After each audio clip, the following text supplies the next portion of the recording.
गांव के किनारे एक घना जंगल था, जिसके बारे में लोग अजीब-अजीब कहानियां सुनाते थे। कहते थे कि वहां रात के समय एक भटकती आत्मा दिखाई देती है, जो अकेले जाने वालों को अपना शिकार बना लेती है। लेकिन कुछ लोग इसे सिर्फ अफवाह मानते थे। एक कमला भी उन्हीं में से एक थी। वह हर दिन जंगल में लकड़ियां इकट्ठा करने जाती थी। एक दिन, जब सूरज ढल रहा था, वह रोज की तरह जंगल में घुसी। आज उसने जरा ज्यादा लकड़ियां जमा कर लीं, इसलिए उसे लौटने में देर होगा। जब वह वापसी के लिए मुड़ी, तो उसे एहसास हुआ कि जंगल अजीब तरीके से शांत हो गया है। न पक्षियों की आवाज आ रही थी, न ही हवा की सरसराहट। जैसे ही उसने लकड़ियों का गट्ठर उठाया, उसे महसूस हुआ कि कोई उसके पीछे खड़ा है। उसका दिल जोर-जोर से धड़कने लगा।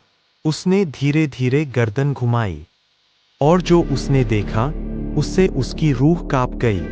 एक औरत, पूरी सफेद साड़ी में, उल्टे पैर, हवा में झूल रही थी। उसकी आंखें कोयले की तरह जल रही थीं, और उसका चेहरा झुका हुआ था। वह धीरे-धीरे कमला की ओर बढ़ने लगी। कमला के पैरों में जैसे जान ही नहीं बची थी। वह हिल भी नहीं पा रही थी।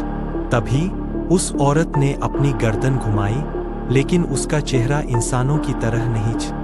उसकी गर्दन पीछे मुड़ गई थी, और उसकी लंबी जीभ बाहर लटकी हुई थी। कमला के मुंह से एक जोरदार चीख निकली, और वह अंधाधुंध भागने लगी। लेकिन अजीब बात यह थी कि जंगल खत्म ही नहीं हो रहा था। रास्ता लंबा होता जा रहा था, और पीछे से हंसी की एक भयानक गूंज सुनाई दे रही थी। अचानक उसके सामने वही औरत फिर प्रकट हो गई। इस बार उसने अपने लंबे, नुकीले नाखून कमला की गर्दन की तरफ बढ़ाए। और फिर अगली सुबह गांव के लोग कमला को जंगल के किनारे बेहोश पड़े हुए पाए।